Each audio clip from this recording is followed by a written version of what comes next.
Bonjour, dans cette capsule vidéo, nous allons apprendre à déterminer un antécédent d'un nombre par une fonction à l'aide d'un calcul.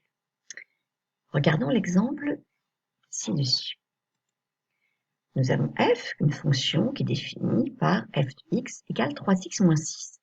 Et nous demande de déterminer un antécédent de moins 24 par cette fonction f.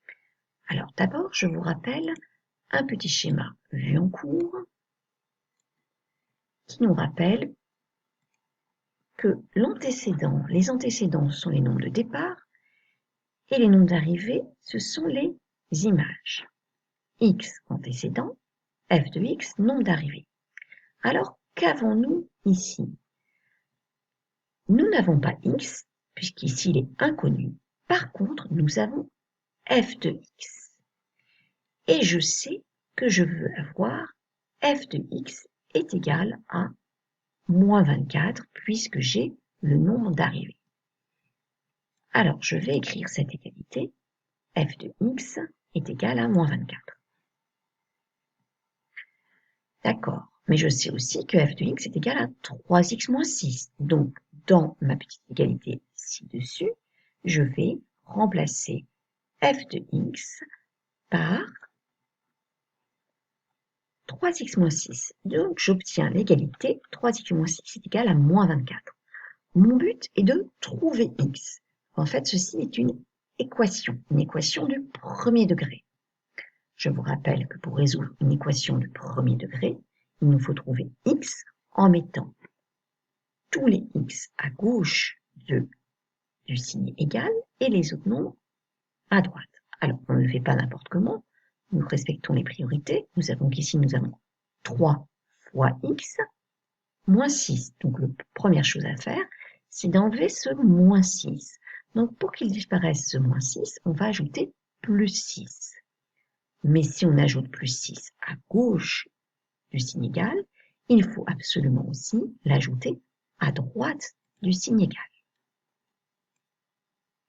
Donc si j'ajoute 6 à 3x moins 6, j'ajoute 6, 3x moins 6 plus 6, on obtient 3x. Et moins 24 plus 6, moins 24 plus 6, on obtient moins 18. Bien, maintenant, il reste à isoler le x, et il y a 3 fois x, l'opération de inverse de multiplier est divisée, donc je vais diviser par 3 de chaque côté de l'égalité. En effet, si je divise à gauche, je suis obligé de diviser à droite. Alors 3x divisé par 3, eh bien 3 divisé par 3 donne 1, donc 3x divisé par 3 donne x.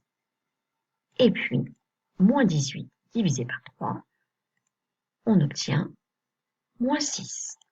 Donc ici, finalement, nous avons trouvé x égale moins 6.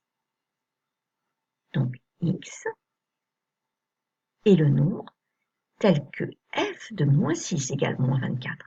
On peut le vérifier. Si f de moins 6 est égal à moins 24, cela signifie que moins 6 est un antécédent de moins 24. Et il faut écrire une petite phrase pour conclure ceci. Donc on écrit un antécédent de moins 24 par la fonction f et moins 6. Et voilà, cette capsule vidéo est terminée.